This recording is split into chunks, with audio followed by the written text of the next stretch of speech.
პრაღის წმინდა ვიტის საკათედრო ტაძარში ახალი ორღანის მონტაჟი დასასრულს უახლოვდება. 700 წლიანი ისტორიის მქონე პრაღის უდიდეს ტაძარში ამ ინსტრუმენტის თანხლებით რელიგიური მსახურებები და ღონისძიებები გაიმართება. ინსტრუმენტი ესპანეთში ბარსელონას მახლობლად ელ პაპიოლში გერჰარდ გრენციგის სახელოსნოში შექმნეს. გერჰარდ გრენციგს 140-ზე მეტი ორღანი აქვს დამზადებული, 90-ზე მეტი ისტორიული ინსტრუმენტი კი აღდგენილი.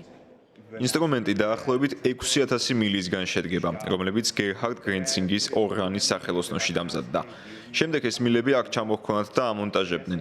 ინსტრუმენტის საბოლოო ტონალობა მისი დამონტაჟების შემდეგ უნდა აეწყოს ტაძრის გარემოს გათვალისწინებით.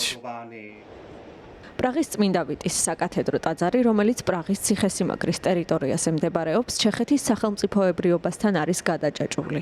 ეს არის ადგილი, სადაც ჩეხ მეფეებს აკურთხებდნენ და კრძალავდნენ. აქ ინახება სამეფო ძვირფასეულობაც. წინა ორღანი, რომელიც აქ იყო დამონტაჟებული, 1930-იან წლებში შეიქმნა.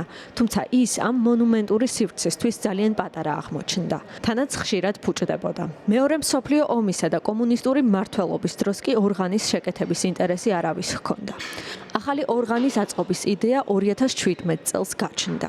შემოწირულობებით შეგროვდა ორღანისთვის საჭირო თანხის 98%, ანუ $5 მილიონ მეტი. ახალი ორღანის დამონტაჟება აგვისტოს ბოლოს დასრულდება. თუმცა დამატებითი სამუშაოები წლის ბოლომდე გაგრძელდება.